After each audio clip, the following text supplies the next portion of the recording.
Hey, what's up everybody? My name is FreshTango and you're watching another episode of me playing Dragon Nest. I apologize again for not posting any videos in a really long time. Again, school started for me. It's getting pretty busy. But I'm still playing Dragon Nest. Yeah, I'm still playing Dragon Nest. I'm thinking about getting some other MMOs, probably like Guild Wars 2 and maybe Borderlands 2. But those are gonna probably be the two games that I'll either get and play for the next few months until Halo 4 comes out, and that's when I'm gonna be playing that thing like crazy back on my Xbox. But anyways, this is Death Engine. My gear is pretty much the same. I got everything +8, but he's terrible still. You can see my title, Sea Dragon Nest Trainee. So basically what I've been doing for the past few weeks is playing Sea Dragon Nest with a team of 8 people. It's pretty cool, but we haven't beaten it yet because it's pretty difficult. But anyways, today I'm going to be showing you guys another skill build guide, actually. The skill build that I'm going to be using, actually. Or that I'm using right now. For the current T4 update. Now, last update, or my last skill build video was during the T3 update. Now it's T4. Where all the skills are revamped, the SP system's a lot different. And yeah. A lot of moves have changed in terms of their strongness or how powerful they are. So here's a new guide for you guys. So let's just quickly get started here because I got a dang copyright strike and I can't record for longer than like 15 minutes. So let's get going here. All right. So if you've already watched my video T3, you can tell that the layout is a little bit different. They've changed stuff a little bit. In terms of engineer, I don't think they have changed much. Right here, they've changed a little bit. So let's go through all the changes here. Quick shot. Sticking with the triple shot move, I recommend that you still max this out. In order to get all of your moves that you need for your engineer, you need to have at least 45 SP in your Tinkerer build in order to advance. So anyways, quick shot, the damage went way down.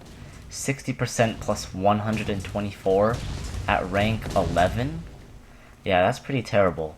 But again, it has a 5-second cooldown, so it's pretty short, pretty good for multiple use, especially when you're stacking up your combos. So it's a good filler move. Alley-oop, keep that at 1 because it sucks. Wrench Womp, the usual special attacks. I don't really use it that much. Napalm, keep that at 1. I rarely use that as well. Now, Slip and Slide. They made this a little bit better, actually.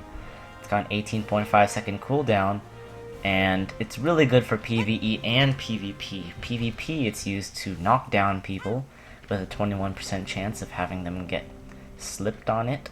But in PvE, it's really useful because it increases your movement speed and others around you by 50%. So it's really helpful. In Sea Dragon Nest, I've been using it a lot for Magma, Monta, just all around, like all the bosses, so that people can get places faster. Alright, Roto Whirl, they got a little bit worse. Well, not really worse, but you can only get it to rank 4 now instead of rank 5. So the cooldown's 3.2 seconds instead of 2.6 from the last update. By the way, Slip and Slide got a little bit better in terms of the movement speed. Starburst. That is actually a pretty good move when you get it to high levels. And since the SP changed, every move now that you invest points into costs 1 SP. So you have a lot more points to invest in terms of where you want to put in terms of moves. So I recommend getting Starburst maxed out. The stun chance, it increases per rank, and you can see that the damage is actually not that bad. 235% plus 940. Now, a key thing to look for here is when you're looking at moves, I suggest that you look at the percentage. The higher the percentage, the better it is. The damage, it may be like plus 5,000. That's still pretty good. But like, percentage is first priority. because that's based on your actual damage. So I always recommend looking at percentages, comparing them and stuff.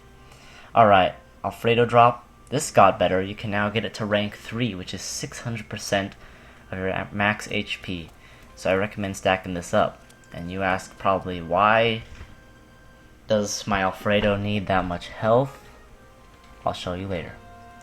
Bodyguard, get that of course. Yamatron, I got it level 2.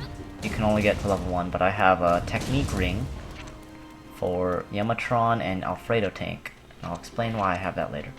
Yamatron spits out 2 items at once instead of 1, so you get double the items. Really helpful when you're in groups for dungeons and nests and whatnot.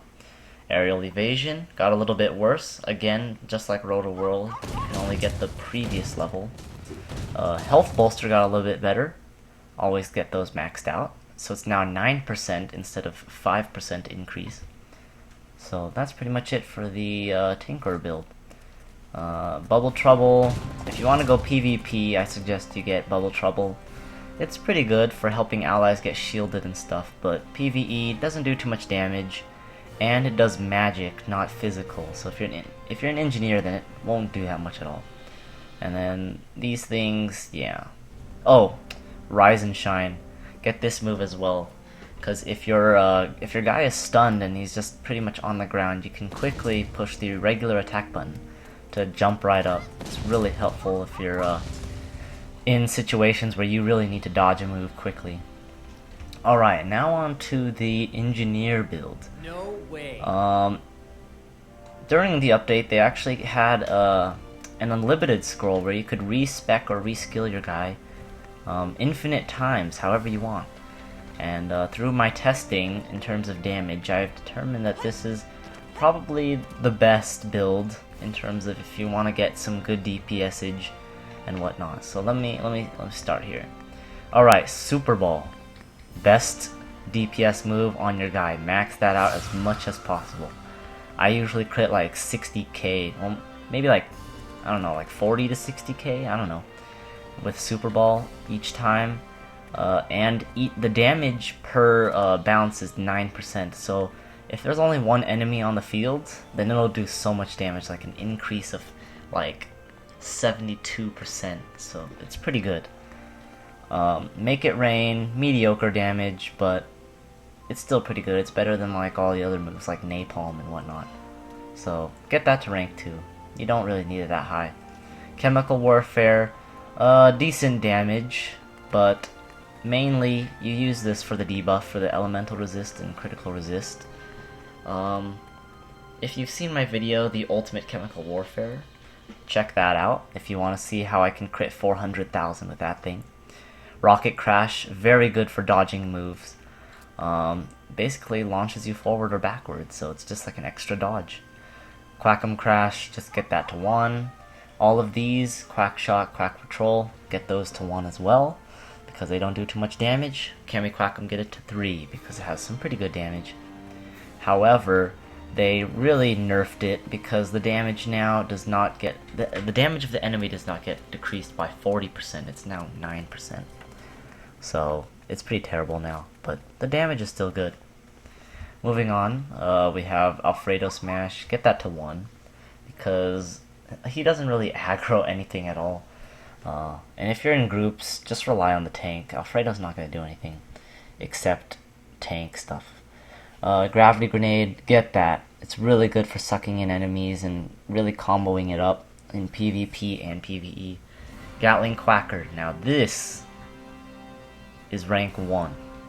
It used to be the best turret move out of all 3, and now it's the worst. It does terrible damage. So get that to rank 1 and leave it there. Cannon Quackum is the complete opposite now, in terms of Gatling Quacker. Get that maxed up. It does some pretty good damage, probably like 40k per shot. So yeah, that's pretty helpful.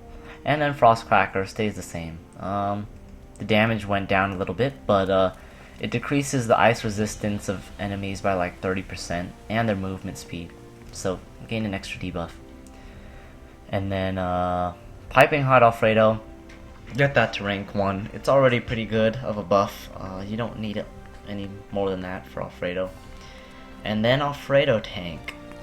Get this to max rank. It's really helpful for keeping your allies alive. At rank 2, it absorbs 45% with, I believe, a 27-second duration. But again, I have a technique ring for this, so it's 50% damage absorption and 30% duration. Very helpful. You'll see a major decrease in damage when you get hit by it. And if you have 2 engineers, this actually stacks up, so you'll practically become invincible. So recommend this to get ranked up to max. Alfredo Tornado, check out that damage, pretty incredible. I suggest you get that maxed out because it actually does some pretty crazy damage. And in PvP, it stuns the enemy when they're in the whirlwind, so go for that. And lastly, the 2 ultimates. You either have Bullet Barrage or the Quackums, and I would highly suggest you get the Quackums. For one thing, Bullet Barrage, you have to sit there, immobile, you can't move or anything for 7.5 seconds, and regular attack round damage is 50% now instead of 100. So it's pretty much terrible. They've like reduced the damage by like over half. It's really terrible. So don't get Bullet Barrage. Go for the Quackums. The Quackums, it does some pretty crazy damage now. Way better than T3. And in addition, you can just pop the Quackums and then run right when it's still launching. So you're never immobile. You just launch that thing and then you can keep moving.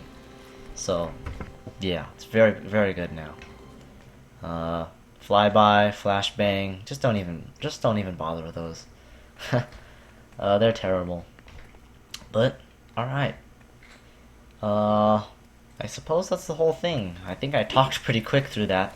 But make sure to just go back through my video and look through everything. I'll just pull it up right now. Just look through everything, pause the video if you need to. But anyways, thanks for watching, guys. I'll try to keep myself updated in this channel and just try to post some videos from time to time. My next video hopefully will be me beating Sea Dragon Nest. That'll be pretty cool to show you guys. And I might do a guide for that as well, because I'm pretty knowledgeable on that nest, and I know how to do pretty much everything. But yeah, thanks for watching, guys. Like and subscribe if this helped you at all. If you have any questions, then comment me in-game through Death Engine, or you can also comment down below and I'll try to answer you. Alright, thanks for watching. See you later.